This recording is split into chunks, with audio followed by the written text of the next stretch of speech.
fantastic for us to greet them, and they're excited to be a part of our team, and we're excited that they've chosen Sacs for their career.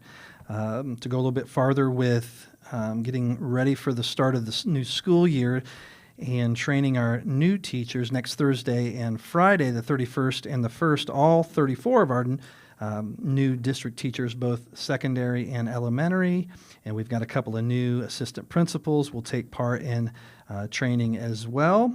On Thursday, they'll be introduced to our administrative team, central office that is, and our directors, and hear from our new director of technology, and our Teachers Association, SACTA, will be providing a light lunch.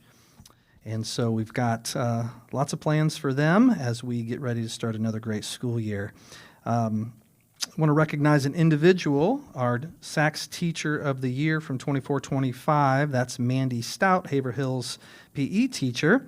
She's serving on a new committee that Governor Braun has put together. It's Making Indiana Healthy Again.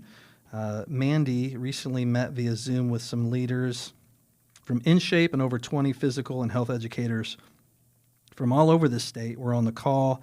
Those who chose to move forward with the collaboration will continue to meet and come up with ways to meet Governor Braun's executive order regarding fitness testing and implementation of a wellness month during the school year. We appreciate Mrs. Stout's participation on this committee and look forward to future updates.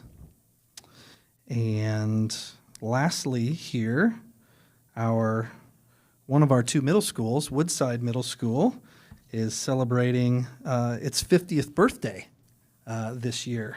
Woodside opened in 1976, so this would be the 50th year of Woodside serving the community, and their theme this year is Your Journey, Your Choices, Our Legacy.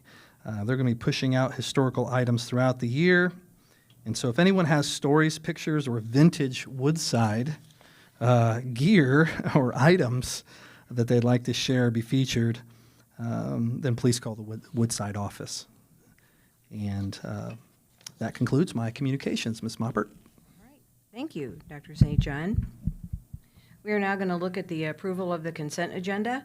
A reminder, the items on the consent agenda are the minutes of July 8th, 2025 school board meeting, bills, claims, payrolls, and accounts, and personal recommendations. Would anyone like to remove any item for separate discussion? All right. Is there a motion to accept the consent agenda? So moved. A second? Second. Is there any discussion on the entire agenda? Okay. All those in favor say aye. Aye. Aye. Opposed? All right. That's passed. Number 2, report on Homestead High School additions and renovations budget, June 2025. Randy Libby, please. Members of the board, in your board pack is a update on where we are with Homestead High School's budget report. This is in our board pack every month. For the month of June, the project incurred $2.9 million, just over $2.9 million in expenditures across various categories that are outlined within the spreadsheet. Since inception, the total expenditures have reached $187,513,272. Additionally, we have totaled $7.2 million in interest and earning dividends. I'd be glad to answer any questions. All right. Then we'll move on to the report on education operation funds financials. Randy? So we have finished a fiscal year as far as July to June speaking for Education and Operations Fund. Our Ed Fund at the end of June 30 ended with a cash balance of just under $9.6 million, which represents 16.35% of our budget. When you factor in rainy day, that increases to 19.84%. There are some numbers in here that compare to June of 24, which represents 13.73 when looking at just the education fund. If you include rainy day, that's 17.11 compared to the prior year. Revenues, we're getting right to the half year mark, represented 49% of our annual projections as compared to 51% this last year. Education expenditures totaled 48% of the 25 budget, and in June of 24, it was just under 47%. Operations balance included the 2024 bond proceeds, and that was $6.7 million, which represents 26% of our approved $25 million budget. When you compare that to 24, that was 30% of our budget. So 26 to 34 the year before. In June of 25, month-end operating balance totaled, including the 12.5 in bond proceeds, totaled $19.2 million. We did collect all of our spring tax settlements. Oftentimes people pay spring and fall at the same time, so we often collect more property taxes in the spring than we do in the December settlement. Expenditures for the month of, up till the end of June totaled 44.2%, and compared to June of 24, that was 53.7%. We continue to transfer $500,000 from education fund to operations fund for a total of $6 million this year, which represents just over 10% of our education fund budget. I'd be glad to answer any questions. There is represented spreadsheets and graphs in the below document. All right, thank you. We're going to look at the recommendation to approve the Crosswinds Counseling Agreement for the 2025-26 school year. Mrs. Kleber.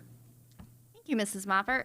This is the recommendation for approval of the 25-26 contract with Crosswinds Counseling to continue providing services, school-based counseling and coaching services to all the students in our district. The proposal contract maintains our current level of service, but also, in addition, adds the Spartan Success Center to serve new this year, 3 hours a week. Additionally, this contract reflects an increase of $3,000 in grant funding. It would be my recommendation that we approve this. I'm happy to answer any questions. All right. Do I have a motion? So moved. Do I have a second? Second. Is there any discussion? Any question? Okay. Yeah, we had heard a couple of months ago that we had a waiting list for this program. So, you know, that would make us think we'd want to get bigger, right? Yeah, I know the counselors maintain that list. We currently have 5 sessions for any student here in Southwest. And so obviously we have counselors coming in. It's based on their availability, but the counselors are maintaining contact with student services to make sure that, you know, we're quickly getting through that waiting list and continuing those conversations if we need to expand some hours there. So. All right, anybody else? All right, all those in favor, say aye. Aye. Aye. Opposed? All right, that passes. And moving on, we have the recommendation to approve the 2025 school meal pricing. In your board pack is a memo from our new food service director, Erica Horner, based on the paid lunch equity tool that we're required to calculate meal prices. Due to our increase in cash balance within that fund, we have the ability to exempt any increases to the meal prices for this next year. And we'd like to recommend that we maintain breakfast and lunch prices for all at all grade levels, elementary through high school, including adult. So there's no changes to the meal prices for the next year. All right, thank you. Do I have a motion? So moved. Do I have a second? Second. All in favor? Aye. Opposed? That too passes. Next, we have the recommendation to approve advertising for RFP for architectural services for the CTE building. We are seeking approval to begin advertising for architectural RFP for services to continue the process of our CTE building. All right. Do I have a motion? Do I have a second? Second. And is there any discussion? Any questions we need to ask? When will the, We'd like for the advertisement to be out by the end of the month. Hopeful that we'll have interviews by September, mid-September. All right. All those in favor, say aye. Aye. Opposed? All right. That's passed. Number 7, recommendation to approve special exception purchase for Homestead High School project, specifically lockers.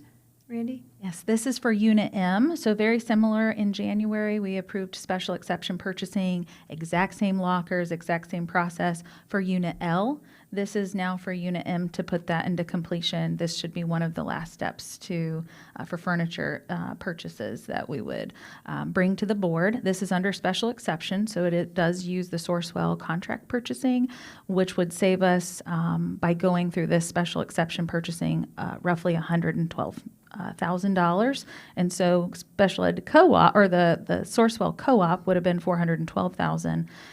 By going through this special exception purchasing, we're able to get this under $300,000. All right. Do I have a motion? Do I have a second? Do I have discussion? No discussion? All righty. All those in favor, say aye. Aye. Opposed? All right, with that passes. Do we have any public comment? Any board comment tonight? Board comment? We're adjourned. How fast was that?